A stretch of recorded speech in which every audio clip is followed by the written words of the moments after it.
Mi nombre es Roberto Carlos Salinas Gómez.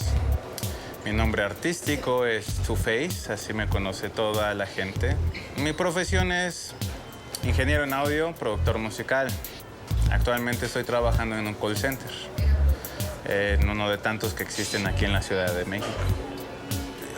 Un call center es un lugar predilecto para una persona como yo, que creció en Estados Unidos toda su vida, que llega a México por X o Y razón, la mayoría somos deportados. Un trabajo que allá tú hubieras querido, pero era un trabajo para blancos, para gente con una educación más avanzada. Entonces es algo que nos venden a nosotros inmediatamente. Pero seguimos viviendo vidas de migrantes en México.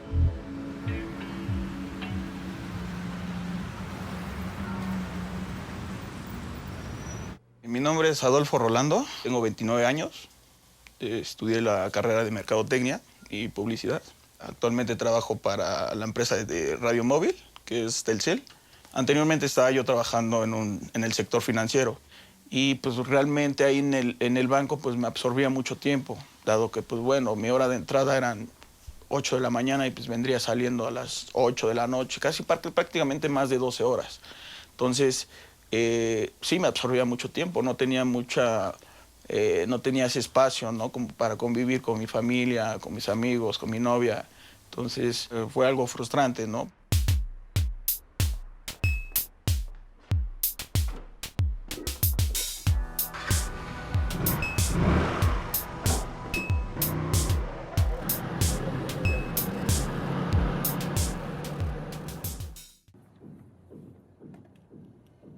Me llamo Fabiola Domenique, tengo 26 años y ahorita resido en el Distrito Federal. Nací en Los Ángeles, pero yo la verdad me considero sinaloense porque toda mi familia, del lado de mi papá, ¿no? Y del lado de mi mamá son ¿no? de Mocorito, de Los Mochis, de Sinaloa. Y porque ahí hice mi secundaria, ¿no? Y mi preparatoria. Desde chiquita soy como, ¿no? Atea, feminista y cosas así. Y en ese sentido me estoy como muy fuera del lugar en el Burrión, ahí donde vive mi mami. Y por eso decidí también venirme al Distrito Federal para trabajar en mi área, para también, ¿no? Hacer pues, activismo político y para pues también ser quien soy.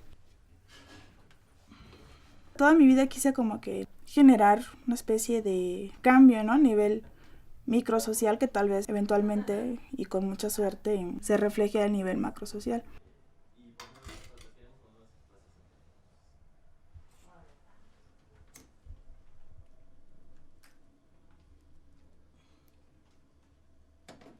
Pues póngala y nos sentamos entre las dos. ¿Sí?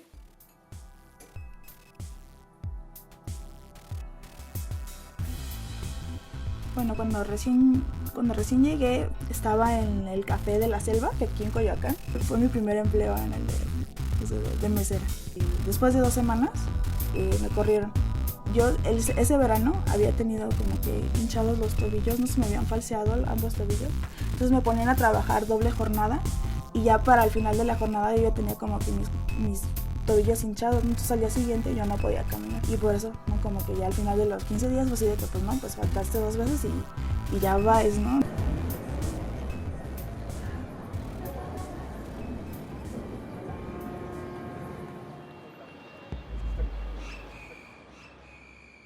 Bueno, mi nombre es Lendalí Baez Aranza, tengo 31 años de edad. Actualmente pues soy madre soltera y pues estoy estudiando actualmente la carrera de Derecho y trabajo en un call center, aparte de vender calzado por mi propia cuenta.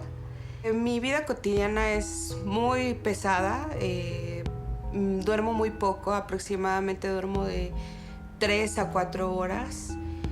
Es pararme muy temprano, desde las 4 de la mañana, bañarme, alistarme para irme a trabajar. Yo pienso que el call center no significa para mí una opción viable para seguir trabajando, porque no representa una tranquilidad económica, representa un alto nivel de estrés y me quita bastante tiempo, el cual no es remunerado como yo quisiera.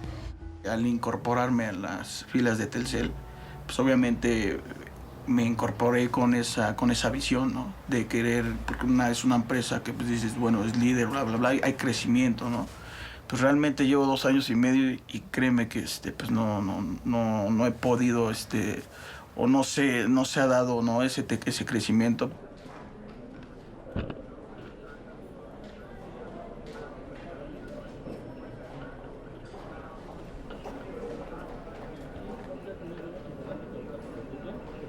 Mira, tengo un problema. Saqué mi plan de teléfono este sábado apenas. Me costó mucho trabajo sacarlo, me pusieron 1000 trabas, pero bueno, ya lo tengo. No me funciona el internet, mi servicio es muy intermitente.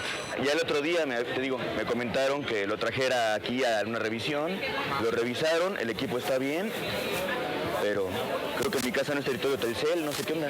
Hace unos días hablé, pero me siguen cobrando 5 pesos con 4 centavos cada semana.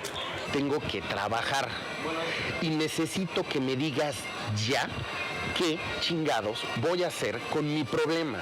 Si voy a seguir teniendo problemas con mi línea, que es intermitente, que no es funcional, si voy a seguir teniendo mensajes que me tienen harto, porque sí, no tengo internet, no puedo mandar mensajes, no tengo WhatsApp, pero sí tengo un montón de publicidad a lo estúpido que me tiene harto.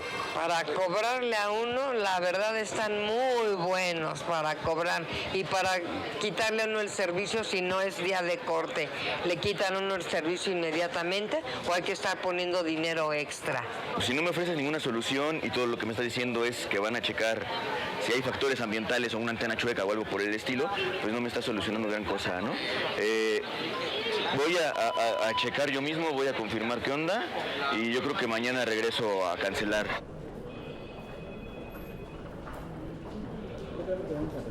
Muchas veces no están en tus propias manos, ¿no? El hecho de que tú no hayas operado lo que es un trámite.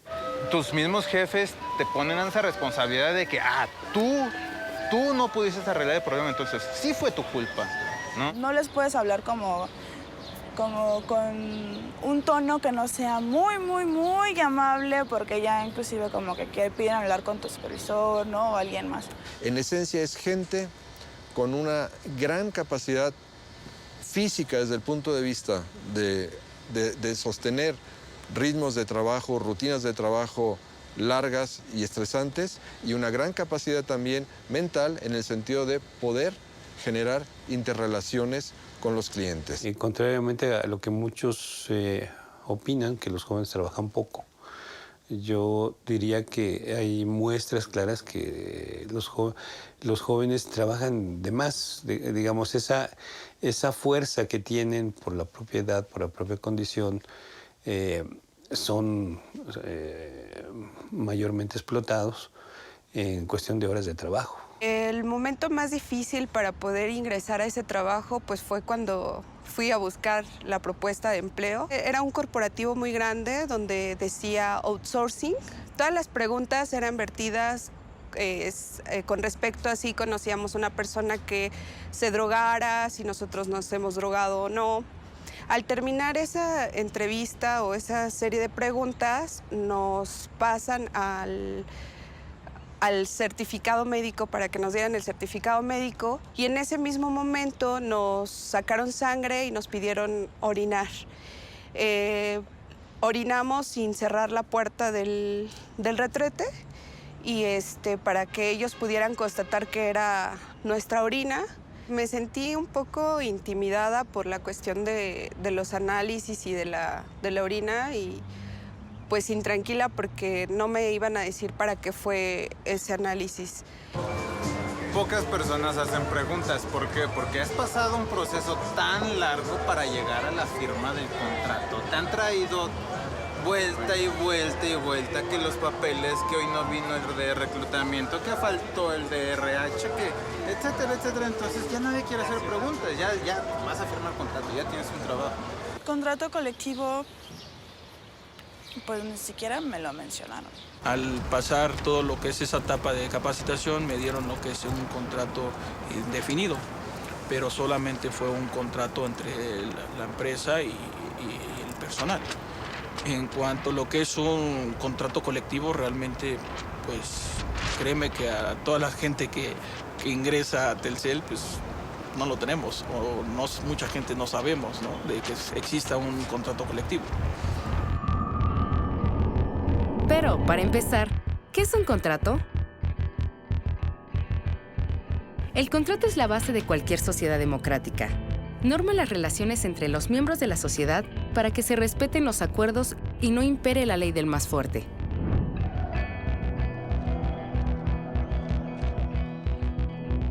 El contrato colectivo de trabajo norma específicamente la relación entre los patrones o dueños del capital organizados en empresas y el colectivo de trabajadores que hacen que dicho capital produzca.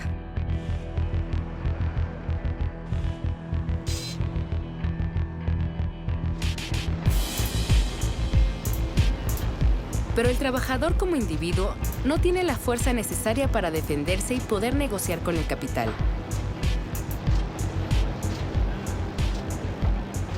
Por eso es fundamental que se organicen en sindicatos, ya que juntos son más fuertes y solo así pueden entablar la negociación colectiva, de donde surge el contrato colectivo de trabajo, acuerdo básico para la relación eficaz y justa de las fuerzas productivas de la sociedad. En la negociación colectiva se definen desde los salarios, los horarios, las condiciones de trabajo, las diferentes prestaciones que tengan los trabajadores dentro de una empresa por trabajar en la misma. El contrato colectivo tiene por objetivo establecer mejores condiciones para los trabajadores que aquellas que la ley establece.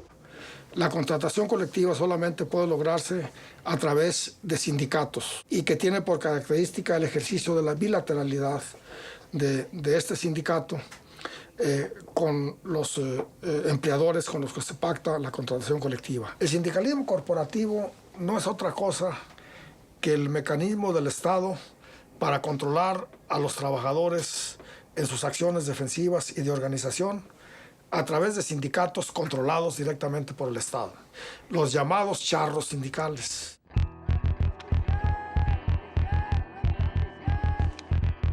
En México, el régimen desarrolló un sistema corporativista de representación sindical para que no se cumpliera con la negociación colectiva justa.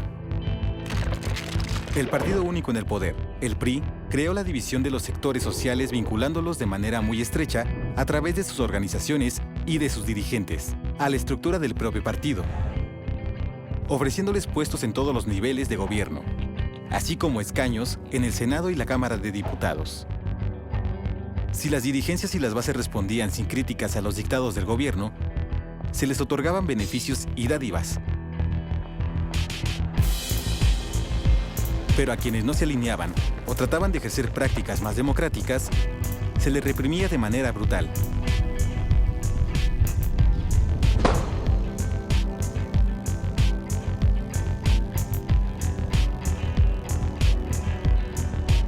Así, los sindicatos corporativistas formaron parte fundamental del control político autoritario priista durante muchas décadas. La primera organización propiamente dicha del sindicalismo de protección patronal la podemos ubicar en el Estado de México. En los años 40 es la Confederación de Obreros y Campesinos del Estado de México, la COSEM, que surge, digamos, dentro de este contexto extraordinario después de la posguerra, incipiente posguerra, en los 40, en donde la burguesía del Estado de México, agrupada, cuerpada en torno de la figura de Isidro Fabela, el creador del famoso Grupo Atlacomulco, logra pactar con el gobierno de Ávila Camacho una serie de condiciones extraordinarias que le van a permitir despuntar como uno de los grupos, uno de los lugares económicamente más poderosos del país.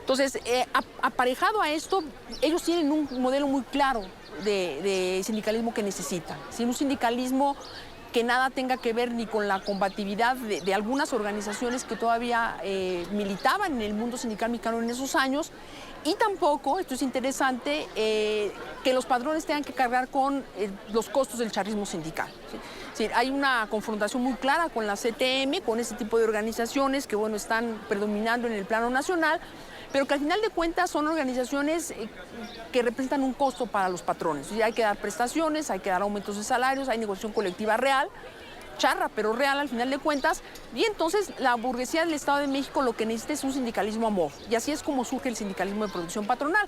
Permanece como una forma eminentemente regional durante varias décadas, hasta que hacia los años 70, con ya digamos la llegada al plano a un primer plano en la política nacional de uno de sus personajes más notables, Carlos San González, es digamos vendida al gobierno federal como el modelo de sindicalismo que más conviene para los empresarios mexicanos. No hay que olvidar, la figura de Carlos San González es fundamental en esto. O sea, él es un político empresario, es un personaje que utiliza la política para enriquecerse, o sea, es dueño, es accionista de numerosas empresas, y entonces este es el modelo de sindicalismo que él trae, digamos, al gobierno federal. En los años 80 se agudiza la crisis del modelo de Estado benefactor y se instaura el agresivo modelo económico neoliberal.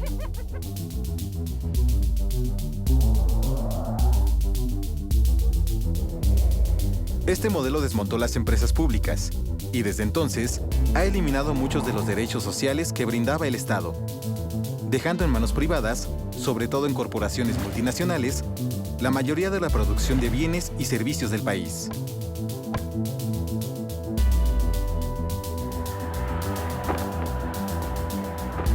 Los sindicatos democráticos amenazan el esquema de ganancia a toda costa de las grandes corporaciones. Pero en el modelo neoliberal, incluso el papel autoritario de los sindicatos corporativos resultaba bastante caro para las empresas, de aquí que eligieran el esquema de contratos de protección patronal. Si la finalidad de un sindicato y del contrato colectivo es la protección de las y los trabajadores frente a los capitalistas, en este esquema se protege a los empleadores contra la justa y legal defensa de los derechos laborales. Así los grandes empresarios, en complicidad y con la protección corrupta de gobiernos y autoridades laborales, pactaron contratos de protección patronal a espaldas de los trabajadores, simulando la negociación colectiva para que las empresas contaran con sindicatos a modo, que respondieran solo a sus intereses y no a los de los trabajadores que debían representar. Desde entonces, se han violado sistemáticamente tanto la legislación laboral nacional como los convenios internacionales firmados por México ante la Organización Internacional del Trabajo. Se llama contrato colectivo de protección patronal porque este se celebra de una manera artificial, simulada, no para defender a los derechos de los trabajadores, no para regularla, no para favorecer este proceso de concertación, sino para proteger al patrón de organizaciones sindicales legítimas. Es algo totalmente en sentido contrario de su objeto. Se firma a propuesta del patrón, las cláusulas las establece el patrón y la representación sindical única y exclusivamente se concreta a aceptar aquello que el patrón desea. Los contratos de protección inhiben las negociaciones de reales para incrementos salariales, para niveles de acceso a más derechos e incluso en esta discusión que se va a abrir de productividad, ¿no? Entonces, ¿cuál es el motivo por el cual se realiza este acto de simulación? Es precisamente porque se llena el lugar, se ocupa el espacio que la ley señala para que ya no pueda otro sindicato organizarse. Si los trabajadores deciden organizarse, les dicen, no, hombre, ya hay sindicato. ¿Cómo sí? Ya estás afiliado. ¿Con cuál sindicato? Con el que te escogió el patrón. La presencia del sindicalismo corporativo y los contratos colectivos de protección patronal no se reducen a una sola industria o sector en la economía. Como ejemplo de esto, las 10 principales empresas del país generan relaciones laborales bajo alguno de estos esquemas. Las estadounidenses Chrysler y General Motors, principales automotrices del país, negocian sus contratos colectivos con sindicatos pertenecientes a la Confederación de Trabajadores de México, CTM, Federación Sindical Corporativista controlada históricamente por el PRI. FEMSA, embotelladora y distribuidora de comida chatarra y bebidas del gigante Coca-Cola, maneja los contratos de sus subsidiarias también con sindicatos de la CTM, que recientemente reprimieron movimientos de trabajadores que pretendían mejorar sus condiciones laborales. Las paraestatales, CFE y Pemex, monopolios de electricidad y petróleo hasta antes de la reforma energética, cuentan con sindicatos de histórica tendencia corporativista y autoritaria, cuyos líderes han desviado fondos sindicales para campañas electorales de candidatos priistas. América Móvil, multinacional de telecomunicaciones, cuyo principal accionista es el magnate Carlos Slim, negocia con sindicatos controlados por Ramón Gámez, el llamado zar de los contratos patronales. Lo mismo que Walmart, multinacional de tiendas al detalle y principal empleador en México, que negociaba con Gámez hasta que este fue condenado por abuso sexual de menores, con lo que la cadena decidió cambiar a un sindicato de la CTM. Cemex, una de las empresas cementeras más importantes del continente. Grupo Bimbo, la empresa mexicana de producción y procesamiento de pan más grande del mundo. Y Grupo Alfa, principal productora de químicos farmacéuticos en el país. Mantienen sus contratos colectivos bajo el control de sindicatos pertenecientes a la CTM, que pacta contratos colectivos simulados e impone sindicatos autoritarios para controlar a los trabajadores de estas empresas.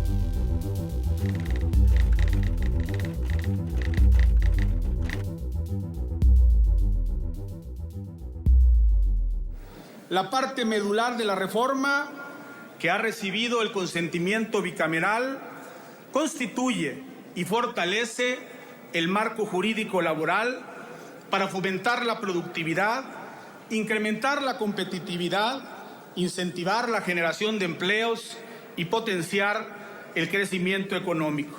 El Grupo Parlamentario de Acción Nacional también celebra el contenido económico de la reforma laboral, porque realmente está orientado hacia la competitividad, la productividad y el trabajo decente. Es una reforma que sí fortalece el equilibrio entre los factores de la producción, entre el capital y el trabajo. Y además, no es cierto, es mentira que esta reforma, tanto en su procedimiento constitucional cuanto en su contenido, violenta en disposición constitucional alguna o alguno de los convenios internacionales de los que México es parte en el seno de la Organización Internacional del Trabajo. Lo que hace de forma concreta esta reforma es empeorar las condiciones, la calidad de vida de los trabajadores mexicanos y de sus familias.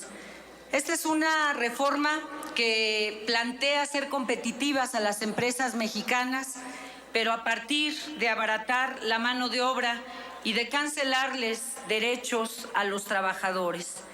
Es decir, esta reforma está generando la pérdida de derechos de toda una generación productiva que va a transitar en la inseguridad, en la ocupación temporal y también en el desempleo. El Senado de la República aprobó la primera reforma laboral de los últimos 40 años. Porque sabemos que un país productivo se construye con más empleos, mejores salarios y condiciones de trabajo, más igualdad de oportunidades, mayor seguridad para los trabajadores y más igualdad de género. Así, mano con mano, movemos juntos a México. A 2 años y medio de la reforma laboral, todas las promesas pues, han sido incumplidas. No tenemos más empleos. Por supuesto que los empleos que tenemos no son mejor pagados, no se respetan las condiciones mínimas como que todos los trabajadores tengan seguridad social. Tenemos una situación, es decir, contraria a la ley y al Pacto de Filadelfia, que es el que rige en la Organización Internacional del Trabajo, de la que México es parte, que prohíbe que el trabajo se convierta en mercancía. Y sin embargo, la Ley Federal del Trabajo en estas reformas está validando que el trabajo sea mercancía. La reforma a la ley laboral, yo siempre he dicho que fue una carta de desahucio para las nuevas generaciones. Nunca en la historia de este país tan pocos han hecho tanto daño a tantos, lastimando a los trabajadores, cometiendo este crimen social sigan gritando como vulgares ladrones, como vulgares atracadores, porque eso es lo que son, vulgares atracadores de las conquistas laborales del pueblo trabajador. Con las reformas que hizo la Cámara de Diputados, se mantiene intacta la estructura corporativa que permite el control de los trabajadores mexicanos y al mismo tiempo la impunidad con que muchos de estos actúan en corrupción. Aquí pusimos el ejemplo de Ramón Salvador Gámez, uno de los 10 delincuentes más buscados por la Procuraduría General de Justicia del Distrito Federal por el delito de pederastía, quien hoy sigue firmando contratos de protección a pesar de ser prófugo de justicia.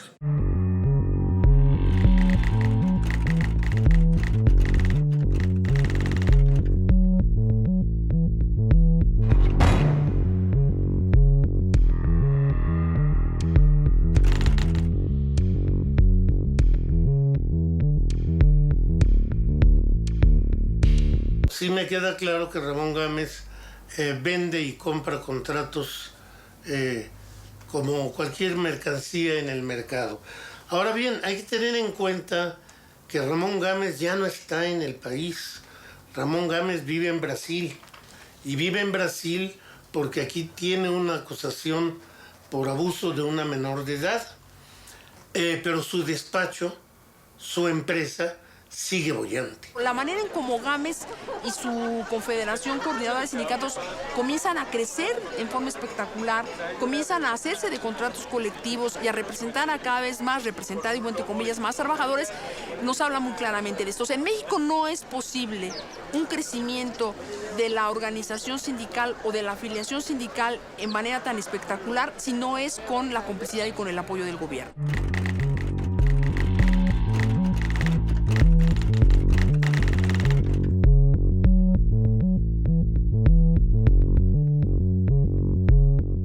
Y entonces ellos, pues que son líderes sindicales que se supone que defienden el sindicalismo y a los trabajadores, tajantemente rechazaron un mecanismo en el cual fueran solicitados los trabajadores antes de la firma del contrato colectivo. Y uno diría, bueno, ¿por qué? Es un negociazo tener sindicatos de esta naturaleza, ¿no? O sea, te da no solo poder, sino que los mismos partidos políticos han cooptado estos sindicatos como la CTM, la CROC. Ellos pertenecen a partidos políticos y tienen cooptados, por supuesto, que a todos estos sindicatos como votos duros en términos de elección. Es importante el que nosotros aclaremos. No estamos en el grupo parlamentario del PRI de acuerdo con el nuevo artículo que adicionaron en Cámara de Senadores, el 388 bis, que es una invitación a la inestabilidad laboral y a que exista una subasta de contratos colectivos de trabajo. Nos oponemos terminantemente. El Senado aprobó la Ley de Telecomunicaciones, que contempla que desaparezca el cobro de larga distancia en las llamadas telefónicas y mejora la calidad del servicio. Hará que el Internet sea más rápido, barato y será gratuito en espacios públicos, escuelas y hospitales. En televisión, optimizará la calidad, aumentará el número de canales gratuitos y dará acceso a gente con discapacidad. Senado de la República. Capacidad y trabajo para mejorar tu vida. El gran problema que le veo a la reforma de telecomunicaciones es que es una reforma que privilegió el tema de los mercados, el tema de la inversión, lo cual es muy necesario, pues es un sector que vive de la inversión privada, y en contra minimizó el asunto de los derechos. Entre esos derechos, quizás los más importantes son los derechos laborales, los derechos de quienes trabajan en el sector de telecomunicaciones en México y que coincidentemente también son los más jóvenes dentro del sector laboral, y son quienes también están viviendo condiciones muy precarias. Es un problema no solamente de derechos, sino de dignificación. Tal vez no físicamente estás levantando cajas, no estás haciendo ese tipo de cosas, pero sí sales con un estrés y unos nudos horribles en la espalda, en el cuello, se te cae el pelo, problemas renales por estar sentado tanto tiempo, de que no te dejan levantar a tener que hacer tus necesidades cuando tú necesitas, que tienes que tener controlado súper al punto tu cuerpo.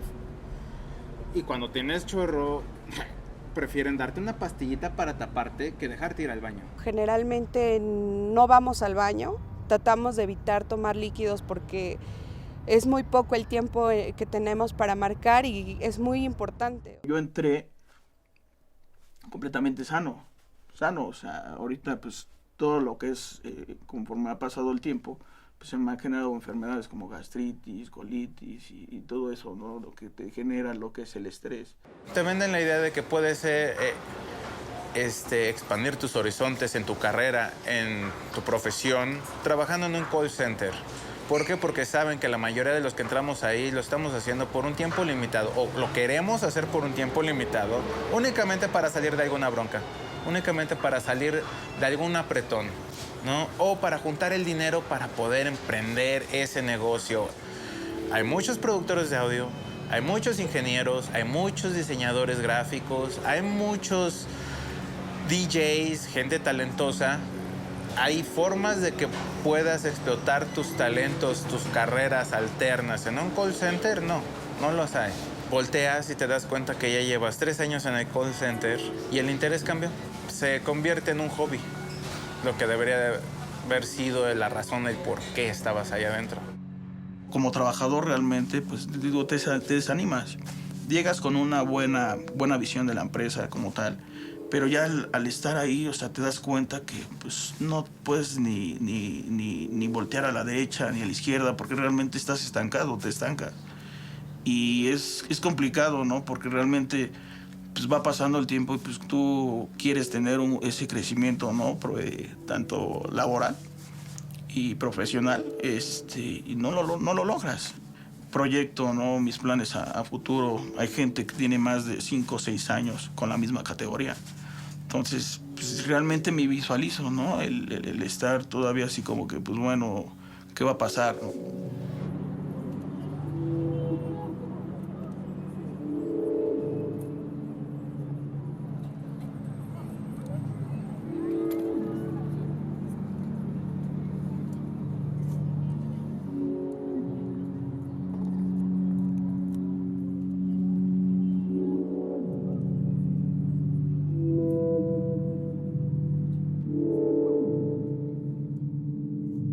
No me tocó la peor campaña, por así decirlo, me tocó la mejor pagada. Partiendo de allí es, entonces, ¿por qué está la mayoría de hombres, ¿no? Estando en esa campaña, esta cuestión de los roles, que pues los hombres son mucho más técnicos, entienden más las matemáticas. Entonces hay un patrón en el que, sobre todo en cuestiones de sistemas, de electrónica y de ese tipo de trabajos que pagan más, hay menos mujeres, no porque no les gusten esos temas, sino porque no sepan, sino porque el ambiente luego se vuelve hostil. La condición de las mujeres dentro del mundo laboral es complicada y también para los hombres es difícil, ¿no?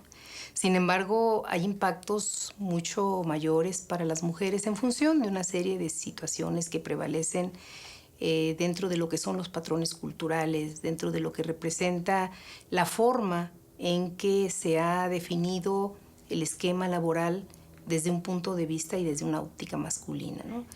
La gran mayoría de las mujeres insertas en el mundo laboral, digamos que el 54% de las mujeres ganan de 0 a 2 salarios mínimos, contra un 39% de hombres. 2 de cada 3 mujeres están en el mercado informal, que 3 de cada 4, están en el sector servicios, este espacio en donde, bueno, el comercio, el trabajo doméstico, entonces eso te marca ya una diferencia importante en función de lo que representa el que un mayor número de mujeres se insertan en ese espacio de precariedad laboral, de muy bajos salarios, de falta de lo que son beneficios económicos, prestaciones económicas y la seguridad social que brilla por su ausencia.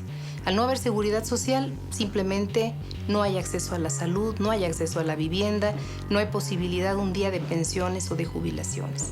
Estos impactos para las mujeres son fuertes desde el punto de vista de lo que representa el verse sujetas a ámbitos de discriminación, de violencia laboral, de acoso y hostigamiento sexual.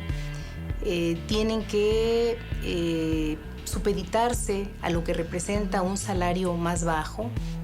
Esto es aproximadamente un 30% de diferencia como brecha salarial entre hombres y mujeres, aunque se haga trabajo igual. El pago que recibimos es de 1,500 pesos a la quincena, con la espera del bono de productividad o de venta, y pues no alcanza. O sea, eso es una cuestión que hemos platicado entre compañeros. Los call centers, los centros de llamada que hoy tienen tanto auge en todas las empresas, hay una porción muy alta de mujeres jefas de familia, madres solteras, no tienen pareja y tienen que mantener hijos, y que asumen una condición laboral impresionante.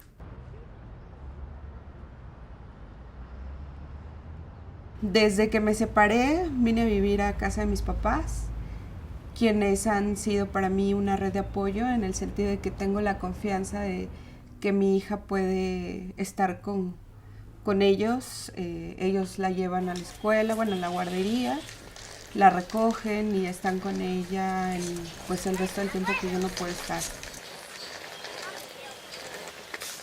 Todas las sociedades pensaron o han pensado desde la antigüedad hasta ahora que estos nuevos miembros de las comunidades, llamados niños o jóvenes, tienen que volverse en algún momento adultos, diríamos ahora ciudadanos.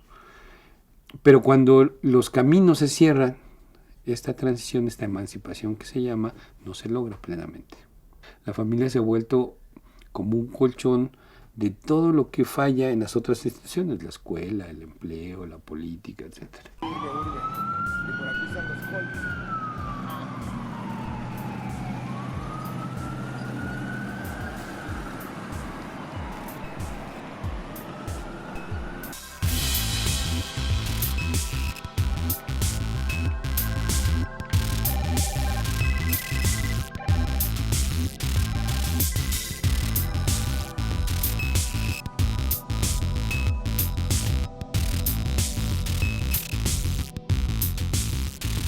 Bajo la premisa abaratar los costos de producción e incrementar las tasas de ganancia, la precarización del empleo en México se ha convertido en política de Estado, siendo el factor principal de la sobreexplotación laboral y uno de los principales detonantes de la violencia que azota al país.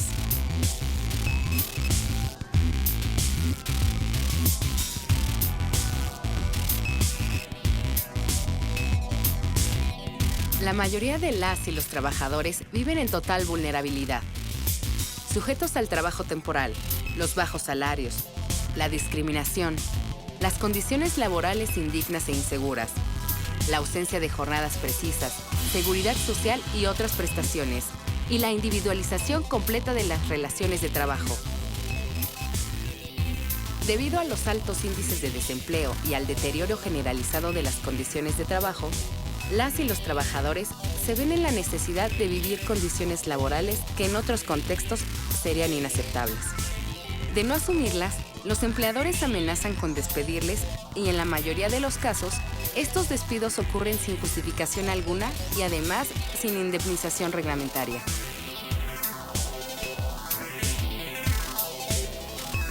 Según la última encuesta nacional de juventud, en la actualidad 60% de los jóvenes entre los 20 y 29 años no estudian ni tienen empleo, lo que los hace presa fácil de las redes del crimen organizado. La violenta disminución del salario y su poder adquisitivo, que según el Instituto de Investigaciones Económicas de la UNAM, de 1987 a 2014, registró una caída de casi 80%, ocasionó que 10 millones de trabajadores que perciben 2 salarios mínimos no pudieran comprar los alimentos que integran la canasta básica recomendable. Esta política de precarización del trabajo ha ocasionado que, según cifras del Coneval, en 2015, 1 de cada 2 mexicanos 63.8 millones de personas vivan con un ingreso por debajo de la línea mínima de bienestar, es decir, en condición de pobreza.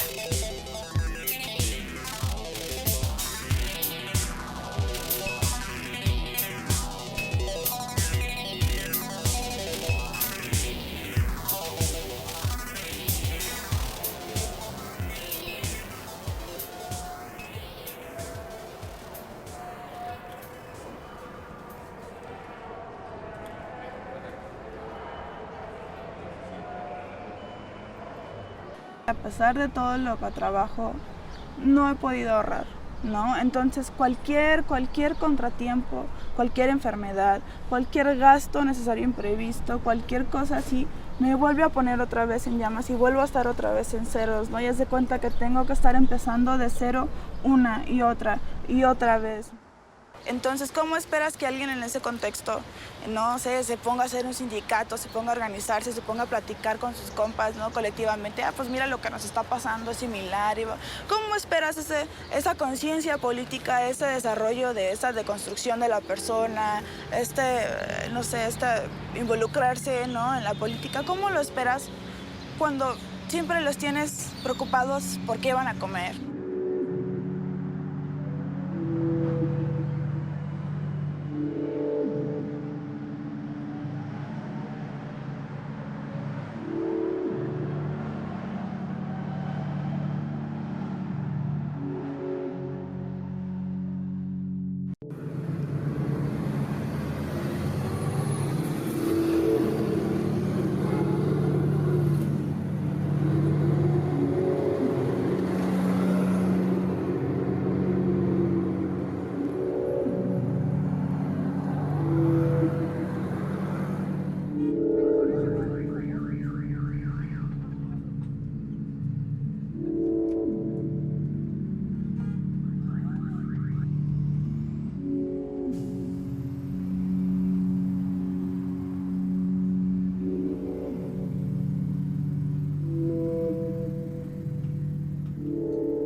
He tenido 7 asaltos, 5 de ellos hacia la universidad y 1 hacia el trabajo, en las combis que van hacia Moctezuma. En Ecatepec ha habido muchas mujeres que han desaparecido con perfiles específicos y el Estado no ha hecho absolutamente nada para que se puedan esclarecer estos delitos.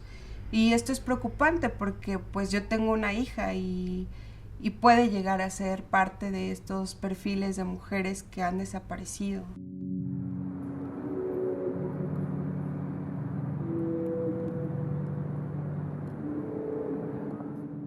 Decidí yo asegurarme en una institución bancaria porque pues está esa constante, ¿no? Entonces yo me aseguré para que mi hija por lo menos tuviera pues algo si yo muriera, ¿no? Entonces me aseguré, sin embargo trato que el miedo no me consuma, ¿no? Porque tengo que salir desde muy temprano. Yo salgo cuando está oscureciendo y regreso también cuando está oscuro, y pues trato de que eso no me consuma la mente.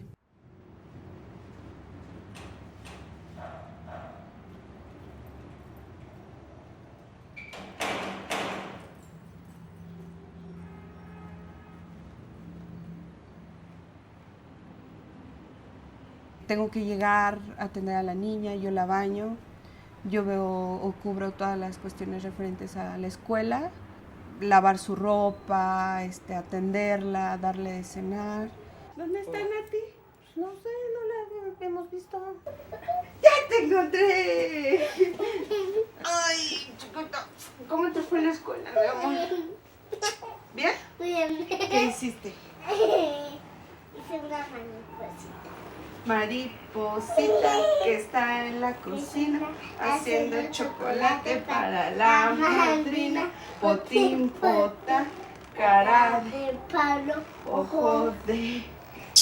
¿Qué más hiciste, mi amor? Le extrañé, mamá. Yo también te extraño y te amo mucho, mucho. Ay, qué bonito comes. La ratita, que era muy presumida, empezó a preguntarse qué es lo que podría comprarse con aquella monedita. Pero no se decidía por nada hasta que dijo: ya sé, me compraré un lacito nuevo para mi linda colita. Y aprendió a no confiar de las apariencias. Colorín colorado. este cuento se ha acabado. Estar con mi hija me hace de alguna manera como pintar mi realidad, como otros colores que pueden cambiar mi vida, ¿no? Y el ver a mi hija me hace decir, por ella vale la pena seguir haciendo todo este esfuerzo.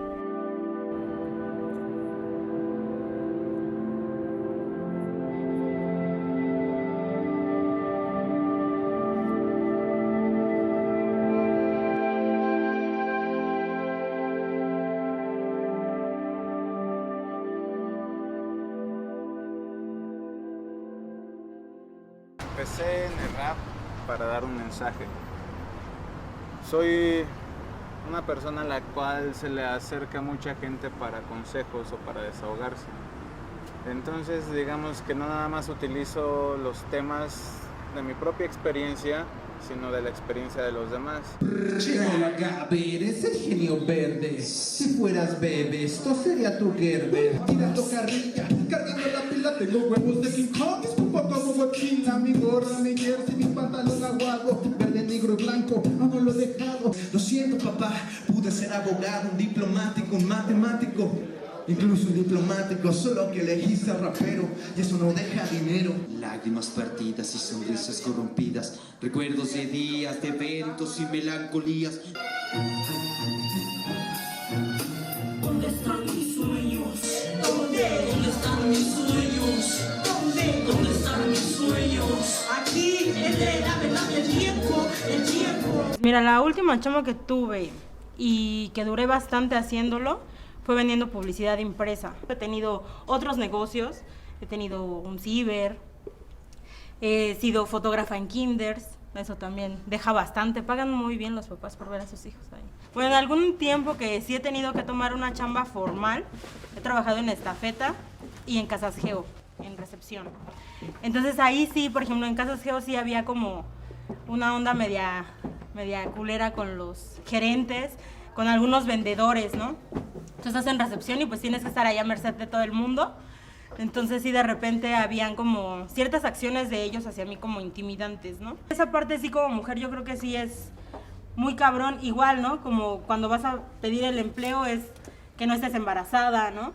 Y así de, o sea, ¿por qué no me puedes dar chamba si estoy embarazada, no? Pues del call center en específico yo no sé cómo lo han logrado tanto tiempo. Es tiempo, ¿no? Invertido, que pudiéramos invertir en tal vez nuestros proyectos y pudiéramos generar algo muchísimo más, pero pues la situación, o más bien la situación en la que uno, no todos, uno está, pues lo lleva a tener que estar apegado a sacar su billete constante a como lo puede sacar, ¿no? Creo que más bien es eso ahí lo que hace que uno esté en un trabajo, ¿no? Y no lo puedes dejar porque, güey, o tienes que pagar esto, sí, o a fin de mes ya tienes otro pedo encima y ni siquiera tienes la chance de poder ir entre tus tiempos a buscar otro trabajo, ¿no?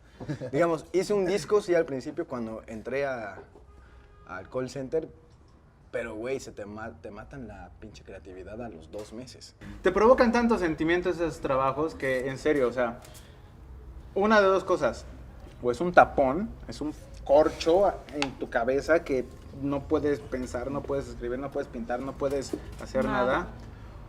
Pero es un cúmulo de emociones que cuando realmente ¡pum! Se destapa ese corcho, empieza a salir así como que la fuente de inspiración. Entonces esta acumulación de experiencia que antes se daba de un empleo a otro y que valía mucho, ¿no? Porque tú ibas, digamos, mejorando gracias a esa experiencia, ahora no te sirve de nada, porque si estás en un call center y sales de ahí y te vas a vender, qué sé yo, teléfonos celulares, y en la siguiente te contrata un centro comercial, o sea, la acumulación de experiencia no te sirve de una a otra. Es como si volvieras a empezar eternamente.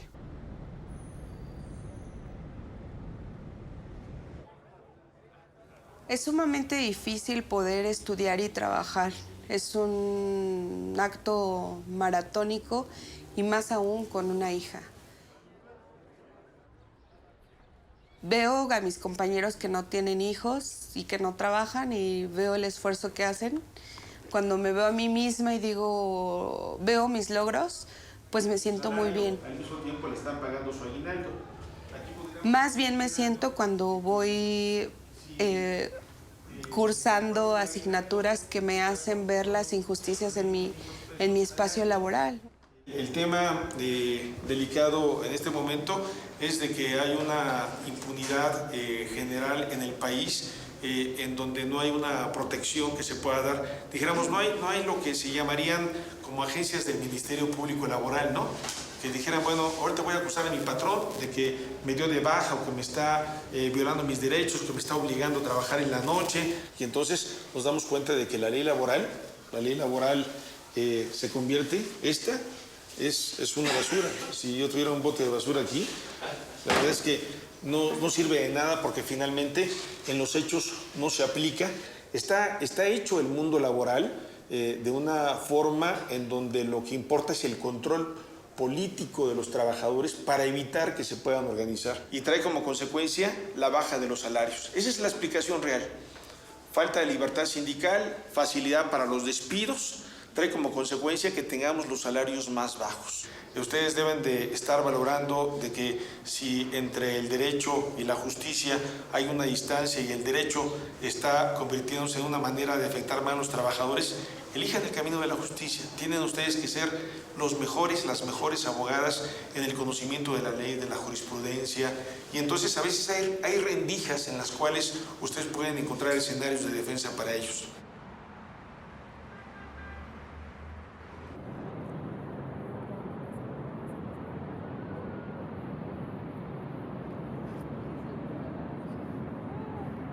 Batallones femeninos sin zapatos de tacón, bailamos y rimamos al ritmo de otro son. En otras cosas hemos encontrado la inspiración, esta es la unión. Batallones femeninos sin zapatos de tacón, bailamos y rimamos al ritmo de otro son. En otras cosas hemos encontrado la inspiración, esta es la unión. En el Bombay esta noche, gente, aquí hay un ruido. Aquí estamos compartiendo y tratando de pasarla chida, sí, y pues colaborar con el contrato, ¿no? Que es el documental que se está filmando, y pues a la banda que anda de los call centers o si no anda de los call centers también, pues chido para estar aquí y esperemos que suene bien.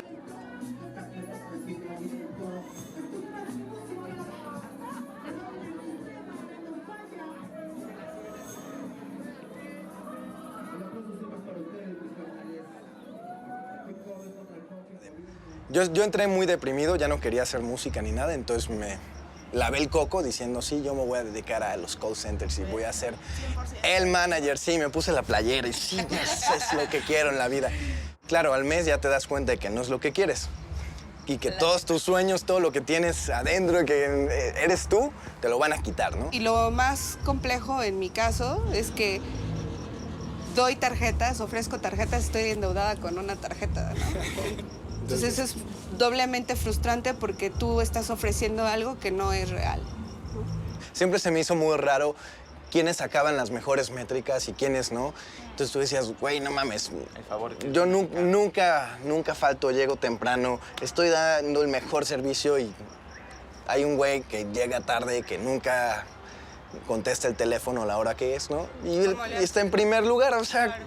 Entonces es algo muy frustrante y como dice él, ¿cómo el otro sí vende y yo no vendo, no? Entonces esa competitividad no te permite organizarte, o sea, está súper complicado poder organizarte. A mí se me hace muy difícil también porque la banda no dura en estos empleos, o sea, la banda que dura es porque se amolda, porque se amolda al sistema, porque es un esclavo feliz y es feliz de hacerlo. Entonces, por eso es que duran allí. Pero de otra manera yo veo que es como un flujo constante de personas. Entonces, para mí eso es lo más difícil, porque no hay personas, no hay continuidad y no hay personas que estén allí como, ¿no? Un montón de tiempo, como dijeras tú, pues quedan un año, ya para el siguiente año, bueno, pues ya están cansadas de lo mismo y quieren hacer algo, ya se conocen, ¿no?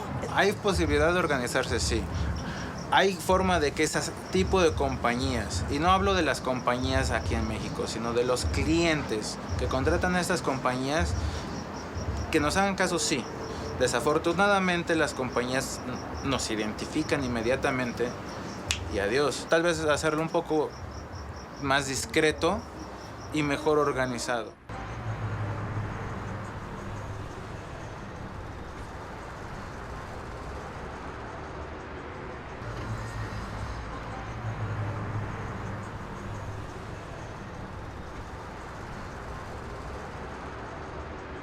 ¿Ustedes, por ejemplo, cuentan ya con un sindicato? No es algo que se trabaje ni que se mencione. Claro, la palabra sindicato está prohibida. No está prohibida, pero sí prende luces rojas. Entonces, a mí lo que me gustaría saber es, bueno, aprender y tener las herramientas que necesito para continuar. Simplemente es, yo estoy inconforme con esto que hace la empresa, me voy a organizar con mis compañeros, vamos a negociar con la empresa y a mejorar. Y eso es actuar como sindicato. Si nosotros queremos hacer algo, hay que desarrollarlo, pero con un plan, ¿no? Con un plan que nos permita acercarnos a nuestro objetivo, que es negociar colectivamente con la empresa. Negociar. ¿Cómo? Colectivamente. Ahora, si nosotros queremos negociar colectivamente, lo primero que tenemos que hacer es empezar a hablar con los compañeros. Pues yo creo que estaría padre ver, o sea, hacer más sesiones, ¿no? De esto para poder aprender un poco más de lo que está pasando y cómo llevar pues esos pasos, ¿no? Pero va a ser así como que la chispita que va a prender la llama para empezarse a organizar. Excelente. Según cifras del INEGI y el Banco de México, la población económicamente activa del país es de casi 50 millones, pero solo 17 millones están registrados ante una instancia de seguridad social integral, y de estas solamente 4 millones están sindicalizados. A esta tasa de sindicalización literalmente diezmada, hay que agregar el factor de los contratos colectivos de protección patronal.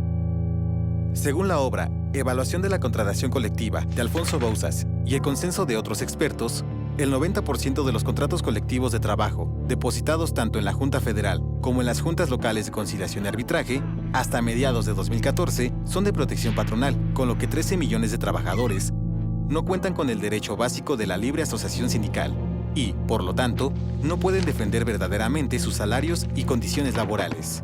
Mientras que 32.5 millones de trabajadoras y trabajadores laboran en el llamado sector informal, sin acceso a los mínimos derechos humanos laborales, como seguridad social, salario base y otras prestaciones que, según nuestra Constitución y los acuerdos internacionales firmados por México, deberían estar garantizados para la mayoría. Desde mi punto de vista, el principal instrumento para ir erradicando de manera progresiva este esquema es a partir de la movilización y de la organización de los trabajadores, o sea, la formación de sindicatos auténticos o la autentificación de los sindicatos por parte de los trabajadores, es decir, que los trabajadores tomen en sus manos el control de estas organizaciones sindicales, estas simulaciones que están en manos de mafias sindicales, que están en manos de abogados. Es, digamos, igual que todo movimiento democrático, es algo que debe partir de abajo hacia arriba. Lo normal, lo moderno, desde el punto de vista de relaciones laborales, es que debiera haber sindicatos. La existencia de sindicatos como organización legítima, histórica de la gente que trabaja en ese tipo de sistemas sometidos a ese tipo de presiones y de métricas, debería ser una cosa completamente normal. El sindicato es un gran instrumento. En nuestro país está pervertido, está descalificado por la sociedad porque está muy vinculado a procesos de corrupción, pero hay que recuperar la dignidad, el valor y la importancia del sindicato, no solamente como un instrumento personal y familiar, sino como una vía para políticas públicas totalmente distintas a las que hoy vivimos. Lo que yo observo, eso sí, a mediano plazo, no a corto plazo, es que los usuarios de las telecomunicaciones, las audiencias y los trabajadores del sector de telecomunicaciones, que son como entidades separadas hasta ahora, puedan formar un frente.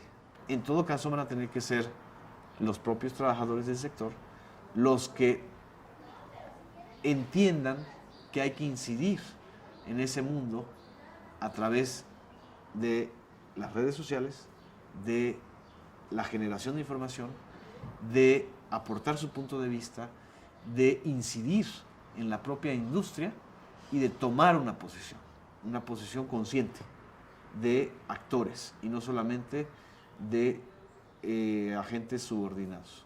Esta voz tiene que escucharse, compañeros.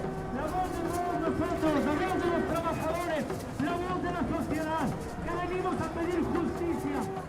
Ocurrió un acto de barbarie perpetrado inicialmente por un grupo de policías municipales de Iguala en contra de un grupo de normalistas. ¡Más muertos! ¡Más muertos! ¡Más muertos, camarada! ¡Tu muerte! ¡Tu muerte! ¡Tu muerte será vengada! ¿Y quién la vengará? ¡El pueblo organizado! ¿Y cómo? ¡Luchando! Entonces, lucha, lucha, lucha. No dejes de luchar por un gobierno obrero, campesino y popular. No dejes de luchar por una educación científica y popular. ¡Vivos los queremos!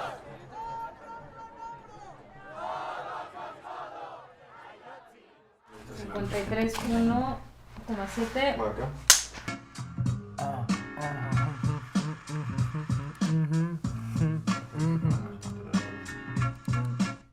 Bueno, ¿qué llevas tú? A ver, ¿de qué estamos dándole al tema? De lo que nos pasó hace tiempo. Lo que vivimos en los call centers. Mira, ya escribí algo que dice, no tenía dinero, me metí a la chamba, me mintieron a mí y también a la banda. Una cosa así por ahí, ¿no? Mejorar el flow. Nada raro, terminar frustrado. Pero al fin y al cabo tienes tu quincena, te alcanza para las chelas y pagar la cena de tus cuates jefes y hasta de tu nena, y recibir llamadas se convierte en tu condena. ¡Ay, perro!